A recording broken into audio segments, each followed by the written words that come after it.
Pesan itu masuk di sela-sela aku melayani pelanggan di butikku. Aku meninggalkanmu dan pindah ke Depok bersama pacarku yang berusia 20 tahun. Rekening bersama kita sudah aku kosongkan. Tanganku sama sekali tidak gemetar saat membacanya. Suaraku juga tetap stabil ketika membantu Nugroho memilih shawl. Satu-satunya tanda bahwa suamiku selama 12 tahun baru saja menghancurkan pernikahan kami lewat pesan singkat, hanyalah sedikit ketegangan di sekitar mataku. Aku menunggu sampai Nugroho pergi, membawa belanjaannya yang sudah dibungkus dengan kertas perak khas butik kami, sebelum akhirnya mengetik balasanku. Semoga beruntung.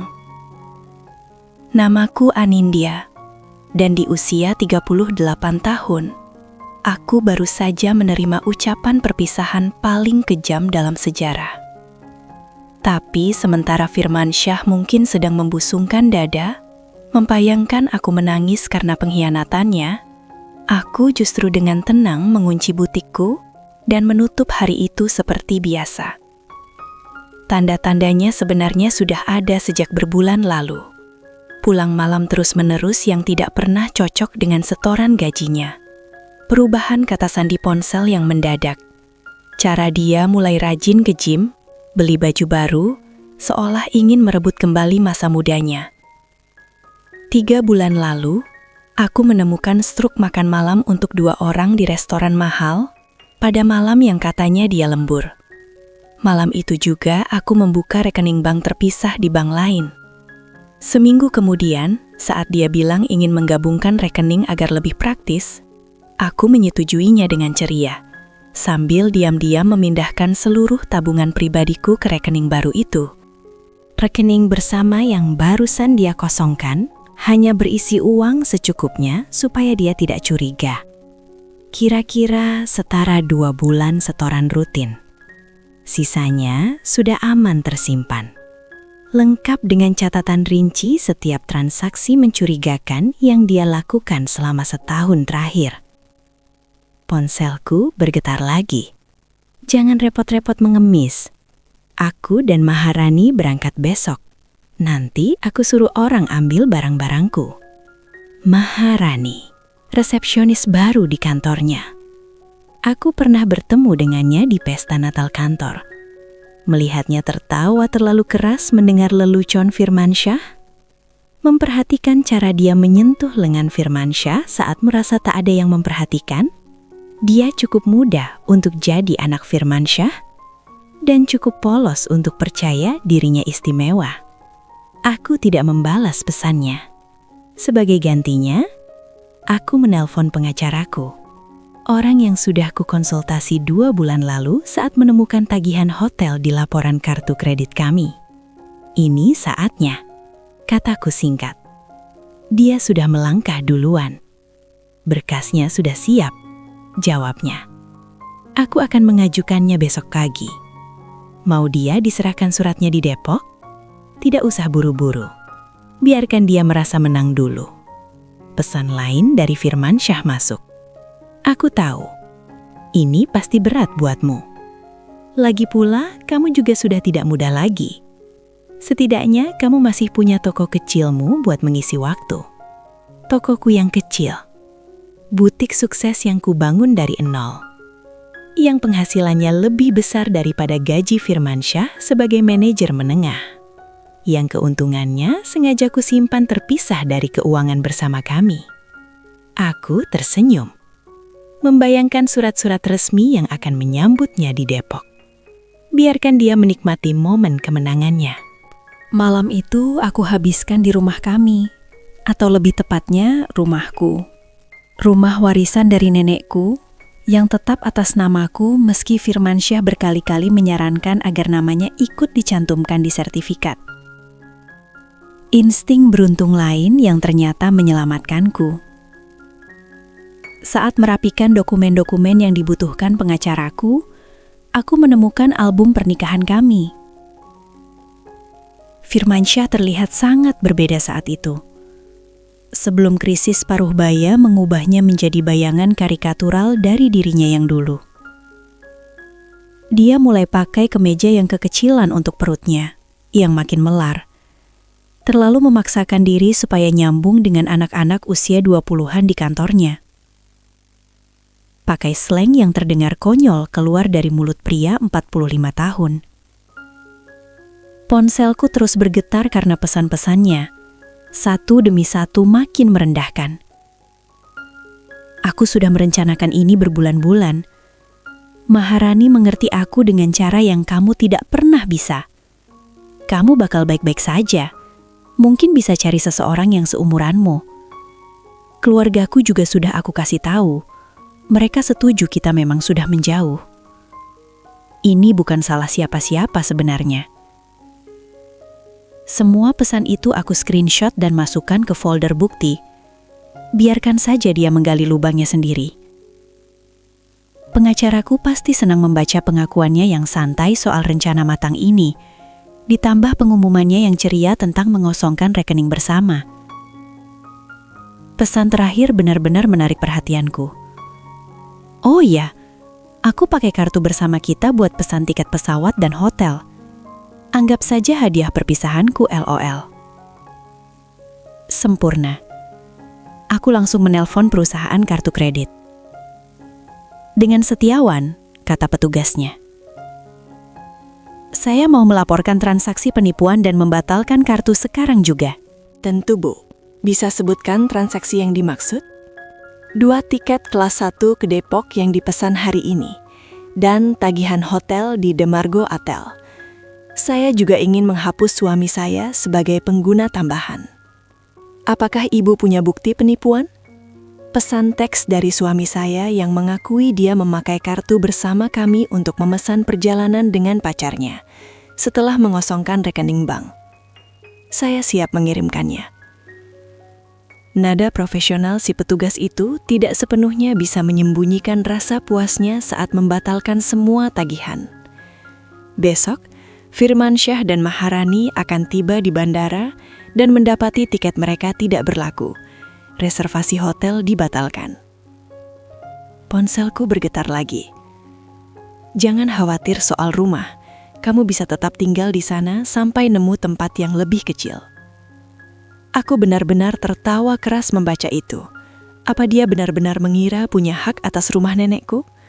Apa egonya sudah sebesar itu sampai lupa nama siapa yang tertera di sertifikat? Getaran lain masuk. Aku tahu toko itu penting buatmu. Kita bisa atur pembayaran yang adil untuk setengah bagianmu. Setengah bagian dari bisnisku. Bisnis yang kubangun sendiri, kudanai sendiri, kuarahkan sendiri. Sementara dia mengeluh soal jam kerjaku yang panjang dan menyebutnya cuma hobi. Aku menuang segelas wine, yang bagus, yang kusimpan untuk acara spesial. Ini jelas pantas dirayakan. Besok, Firmansyah akan belajar beberapa pelajaran pahit tentang hukum kepemilikan dan aset terpisah. Tapi malam ini, aku akan menikmati ketenangan dan merencanakan babak hidupku berikutnya. Pagi harinya, datang dengan rentetan pesan yang makin marah dari Firmansyah. Apa-apaan yang kamu lakukan sama kartu kredit kita? Maskapai nggak mau menghormati tiket kami. Hotel membatalkan reservasi. Jawab aku. Aku membisukan ponsel dan pergi ke butik. Hari Jumat selalu paling ramai, dan ada kiriman tas desainer baru yang harus dibongkar. Hidup terus berjalan, bahkan ketika suamimu kabur dengan resepsionis yang cukup muda untuk jadi anaknya. Sekitar tengah hari, ibunya menelpon. Anindya sayang, Firmansyah sudah cerita semuanya. Katanya kamu terlalu mengontrol. Kamu yang membuat dia pergi. Sekarang dia bilang kamu bersikap dendam dan sengaja bikin masalah dengan rencana perjalanannya. Aku menyalakan speaker sambil menata etalase toko. Apakah dia juga bilang ke ibu bahwa dia mengosongkan rekening bersama kami dan membebankan tiket pesawat untuk dia dan pacarnya ke kartu kredit kami? Hening. Lalu terdengar, ya, Dia bilang kamu tidak memberinya pilihan. Katanya kamu dingin dan menjauh, Aninia. Aku punya pesannya, kataku tenang. Mau aku bacakan? Yang dia pamer sudah mengambil uang kami, atau yang dia mengejek unurku? Hening lagi. Dia memang terdengar agak kejam, katanya akhirnya. Aku sudah bilang ke dia kalau pesan seperti itu tidak pantas. Aku menghargai teleponnya, Larasati. Aku selalu menyukaimu. Tapi sepertinya sebaiknya kita akhiri percakapan ini sekarang. Pengacaraku menyarankan kontak seminimal mungkin dengan Firmansyah atau keluarganya selama proses hukum berlangsung. Proses hukum? Ya. Selamat tinggal, Larasati. Menjelang sore, adik Firmansyah, Khairunisa, mulai menyebarkan gosip keluarga lewat teman-teman bersama. Rupanya, Firmansyah dan Maharani terdampar di motel murah dekat bandara. Impian Depok mereka sementara hancur. Firmansyah sempat mencoba pakai kartu kredit pribadinya, tapi semuanya sudah mentok sejak berbulan-bulan lalu. Tanda bahaya lain yang sebenarnya sudah aku sadari. Pengacaraku menelpon memberi kabar terbaru. Sidang darurat dijadwalkan hari Senin. Dengan pengakuannya soal mengosongkan rekening bersama dan bukti penipuan kartu kredit, posisi kita sangat kuat untuk membekukan semua aset yang tersisa. Apakah dia sudah menerima surat panggilan? Belum, tapi akan segera. Kami kirim ke alamat motel barunya. Ngomong-ngomong, media sosial pacarnya jadi sumber bukti yang luar biasa. Dia posting soal petualangan mereka seharian, termasuk beberapa komentar pedas tentang kamu. Aku tersenyum, teringat dokumentasiku sendiri. Setahun penuh transaksi mencurigakan, struk hotel, pesan teks yang membuktikan semua ini sudah direncanakan. Firmansyah terlalu sibuk membayangkan pelarian besarnya, sampai tidak pernah terpikir bahwa aku sedang mengamati, menunggu, dan bersiap. Ponselku bergetar lagi. Kamu pikir kamu pintar ya? Aku sudah menyalin semua catatan keuangan butik. Setengah bisnis itu milikku. Aku langsung meneruskan pesan itu ke pengacaraku, menambahkannya ke tumpukan kesalahan Firmansyah yang terus bertambah. Biarkan dia belajar dengan cara yang sulit tentang aset terpisah dan kepemilikan bisnis. Kadang, balas dendam terbaik adalah sekedar bersiap baik. Sidang darurat hari Senin berjalan persis seperti yang kuharapkan. Firmansyah datang dengan gaya muda barunya. Jeans desainer yang terlalu ketat untuk usianya. Blazer yang berteriak krisis paruh baya.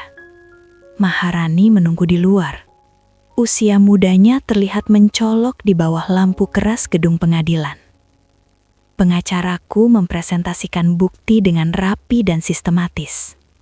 Pesan Firmansyah yang penuh kegirangan soal mengosongkan rekening kami. Penipuan kartu kreditnya. Riwayat pengeluaran tersembunyi yang terdokumentasi. Semua dikumpulkan dengan sabar selama berbulan-bulan pengamatan diam-diam. Yang mulia, pengacara Firmansyah yang disewa terburu-buru mencoba membela. Klien kami mengakui ada beberapa keputusan impulsif, tapi tindakan Setiawan jelas bersifat dendam dan penuh perhitungan. Penuh perhitungan? Bantah pengacaraku. Maksud Anda bijaksana. Klien saya melindungi aset pribadinya dan menyimpan catatan rinci atas perilaku keuangan suaminya yang mencurigakan. Itu bukan dendam, itu keputusan bisnis yang cerdas. Hakim menelaah dokumen-dokumenku.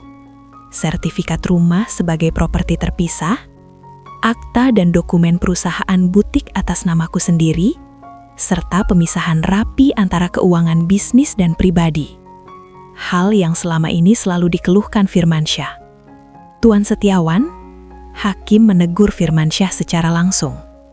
Anda mengakui lewat pesan teks bahwa Anda dengan sengaja mengosongkan rekening bersama dan menggunakan kartu kredit bersama untuk membiayai perjalanan dengan pacar Anda. Apakah Anda menyangkal hal ini? Firmansyah tampak gelisah. Saya cuma berusaha membuat perpisahan yang bersih. Dengan melakukan penipuan finansial, alis Hakim terangkat. Dan sekarang Anda juga mengklaim hak atas properti yang jelas-jelas berdasarkan dokumen merupakan aset terpisah dari harta perkawinan. Bisnis itu berkembang selama pernikahan.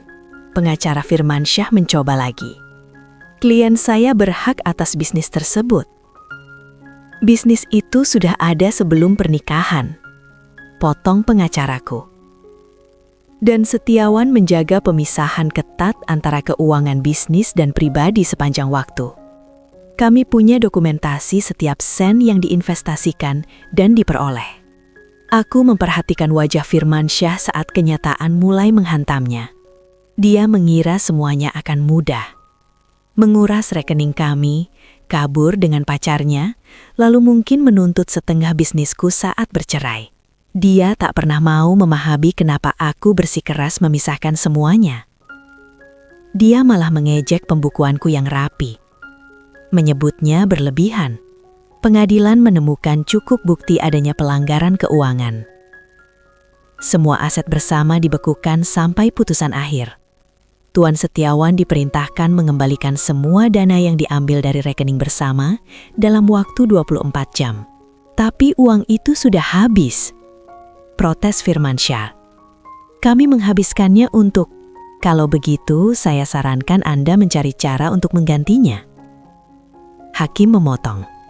Dan Tuan Setiawan, pengadilan memandang sangat serius penggunaan kartu kredit bersama untuk membiayai petualangan dengan pasangan di luar pernikahan. Di luar gedung pengadilan, aku sempat mendengar Maharani bertanya pada Firmansyah soal rencana Depok mereka. Jawabannya tenggelam oleh suara sepatu hakku yang berdetak mantap di lantai marmer saat aku melangkah pergi menuju bisnis yang selama ini tak pernah dia pahami atau hargai. Beberapa minggu berikutnya diwarnai serangkaian langkah Firmansyah yang makin putus asa. Dia mencoba mengklaim bahwa butik itu idenya. Katanya dia ingat pernah menanamkan uang di masa-masa awal. Dia bahkan menyiratkan bahwa sejak awal dia adalah partner bisnisku. Semua klaim itu dengan cepat dipatahkan oleh catatan rapi milikku. Dia makin terdesak, komentar pengacaraku. Media sosial pacarnya menunjukkan mereka sekarang tinggal di apartemen studio miliknya. Rupanya hidup dengan gaji resepsionis tidak seindah pelarian glamor yang dia bayangkan. Keluarga Firmansyah mulai menghubungiku dengan nada yang sangat berbeda dari tuduhan awal mereka. Kami benar-benar tidak tahu. Aku kakaknya, Khairunisa, mengaku. Dia bilang kamu dingin dan mengontrol. Katanya dia harus kabur. Tapi lalu kami melihat pesan-pesannya. Cara dia membanggakan diri mengambil uangmu. Itu bukan kakak yang kukenal. Ibunya menelpon lagi, kali ini sambil menangis. Hal-hal yang dia katakan soal usiamu, soal menggantikanmu dengan yang lebih muda, aku membesarkannya lebih baik dari itu. Setidaknya, aku pikir begitu. Aku membiarkan panggilan-panggilan itu masuk ke voicemail. Dukungan mereka mungkin akan berarti beberapa minggu lalu, tapi sekarang rasanya seperti tikus-tikus yang kabur dari kapal yang sedang tenggelam. Butikku justru berkembang. Ironisnya, gosip lokal tentang keadaanku malah mendongkrak penjualan. Banyak perempuan datang khusus untuk menunjukkan dukungan, dan seringkali pulang dengan belanjaan jauh lebih banyak dari yang mereka rencanakan. Mantanmu sempat coba hal yang sama, curhat seorang pelanggan saat membeli tas desainer. Dia pikir bisa mengambil semuanya saat cerai. Pria seperti itu tidak pernah menyangka kita bisa lebih pintar dari mereka. Ponselku masih sesekali bergetar oleh pesan dari Firmansyah. Nadanya berganti-ganti antara marah dan manipulatif. Kamu sudah menghancurkan segalanya.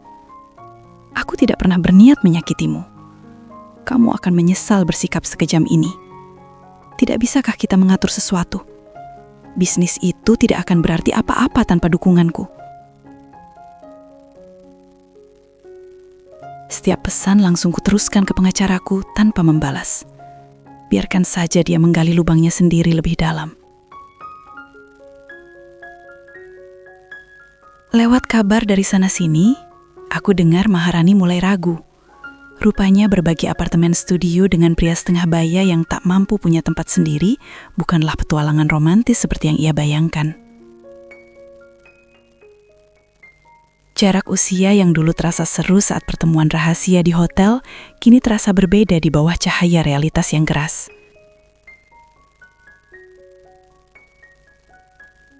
Dia bahkan memposting soal hubungan beracun dan belajar dari kesalahan kemarin, kata pengacaraku saat memberi kabar terbaru. Dan pagi ini menghapus status hubungannya. Aku hampir merasa kasihan pada Firmansyah. Hampir. Tapi lalu aku teringat, hanya setelah bilang dia menguras rekening kami. Kekejaman santainya saat mengomentari usiaku. Cara dia mengira aku akan tak berdaya tanpa dirinya. Alih-alih iba, yang kurasakan justru hal lain. Bangga pada kewaspadaanku, pada kekuatan diam-diamku, pada kemampuanku melindungi diri saat dia meremehkanku. Sidang perceraian terakhir menghadirkan gambaran yang sangat berbeda dari kemenangan yang Firmansyah bayangkan. Sikap congkaknya menghilang, digantikan kepanikan yang nyaris tak tertutup. Maharani terlihat tidak ada. Menurut gosip kantor, dia sudah pindah ke rekan kerja yang seusia dengannya. Firmansyah datang mengenakan pakaian lamanya. Lemari pakaian desainer itu rupanya sudah dikembalikan untuk membantu menutup kekosongan rekening bersama yang sempat dia kuras. Pengacaranya tampak lelah, mungkin karena berusaha mencari celah di tengah dokumentasi pemisahan asetku yang rapi. Yang mulia, pengacara Firmansyah mencoba untuk terakhir kalinya. Meski ada dokumen properti terpisah, klien saya berkontribusi pada pertumbuhan bisnis istrinya lewat dukungan moral. Dukungan moral? Sela pengacaraku. Seperti pesan-pesan teks ini yang merendahkan bisnis Setiawan sebagai toko kecil, atau unggahan media sosial yang menyebutnya sekadar hobi. Hakim tampaknya sudah cukup melihat. Kesepakatan akhir sepenuhnya mencerminkan perencanaanku yang matang. Aku mempertahankan rumahku, bisnisku, dan seluruh aset pribadiku. Firmansyah mendapatkan barang-barang pribadinya dan mobilnya, yang nilainya bahkan lebih kecil dari utang yang masih melekat padanya. Kamu sudah menghancurkanku. Desisnya saat kami meninggalkan gedung pengadilan.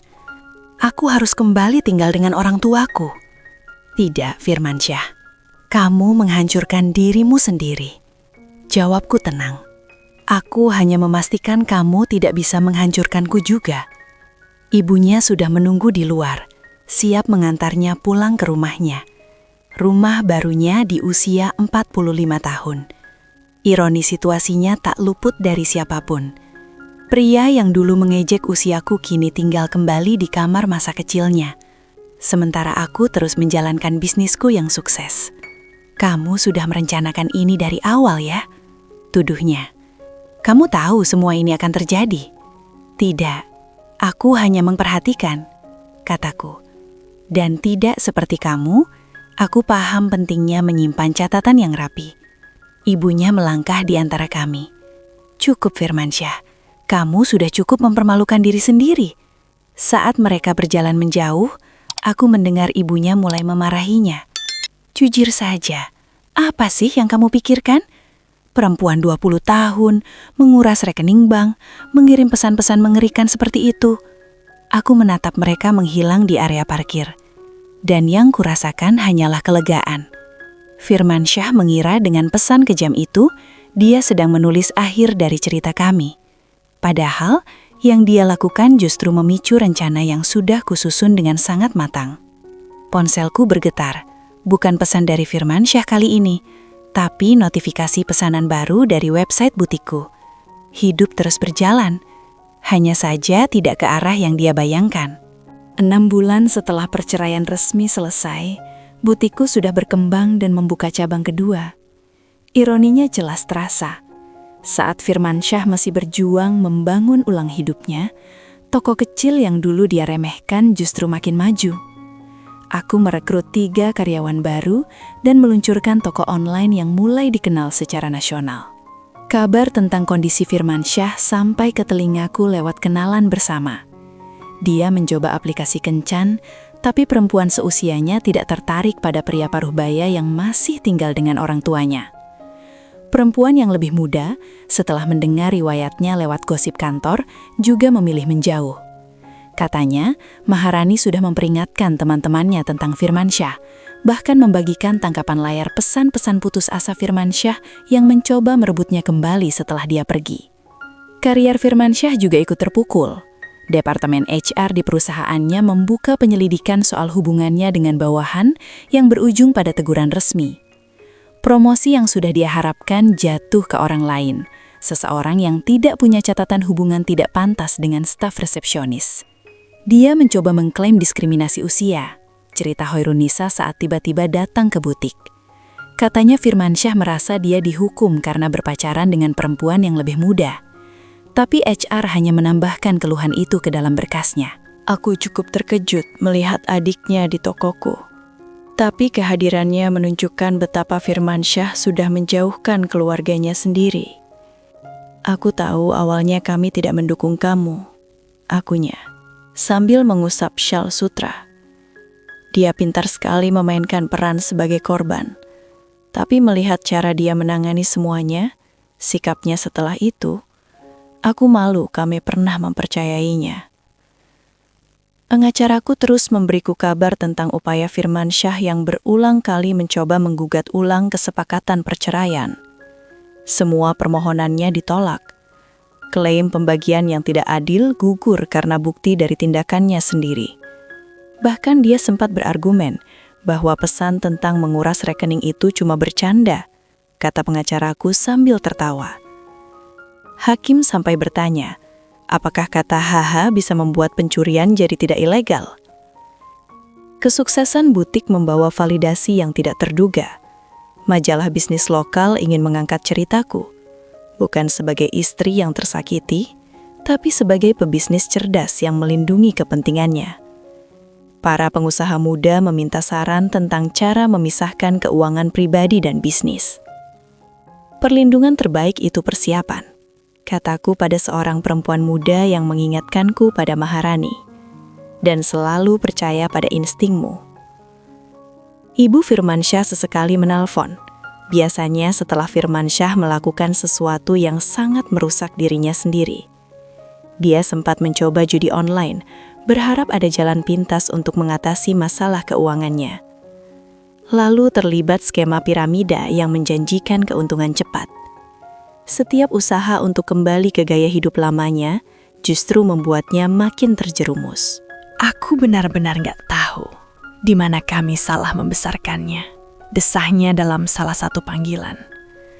Aku dan ayahnya sudah menawarkan bantuan supaya dia bisa bangkit lagi, asal dia mau bertanggung jawab atas perbuatannya.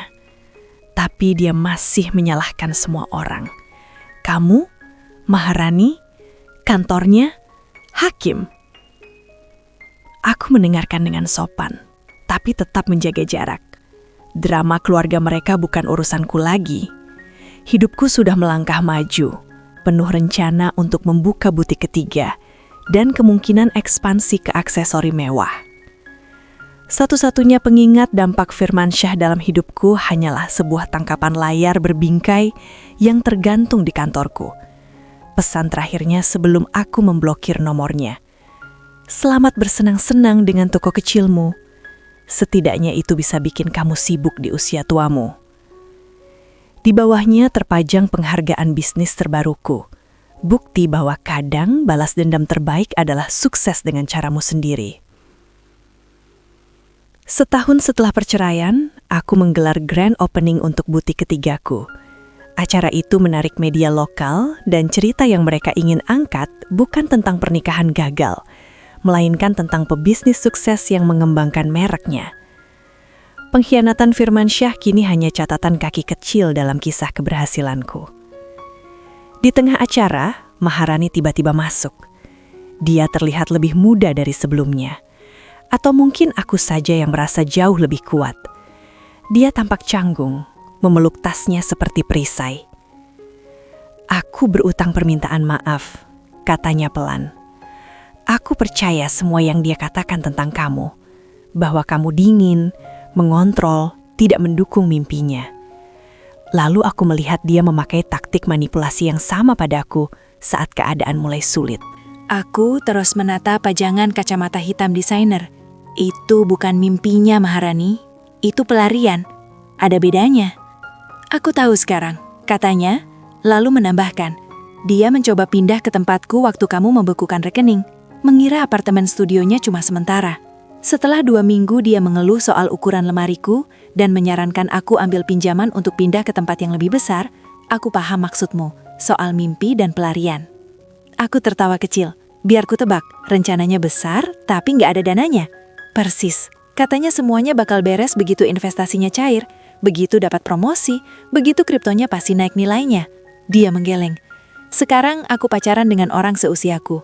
Kami punya cicilan kuliah dan apartemen kecil, tapi setidaknya kami membangun sesuatu yang nyata.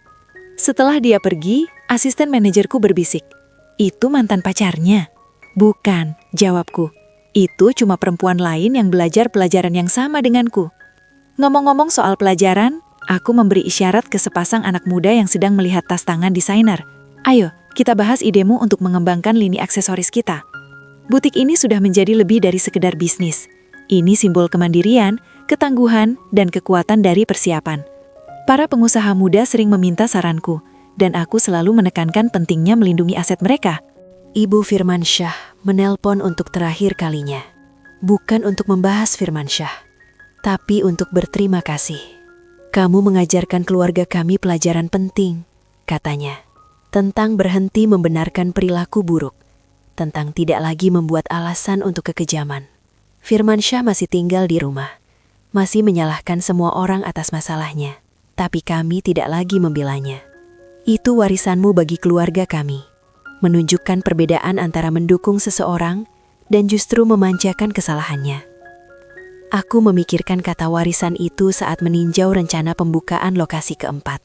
Firmansyah dulu berniat meremehkanku, menukarku dengan yang lebih muda, dan mengambil setengah dari semua yang sudah kubangun.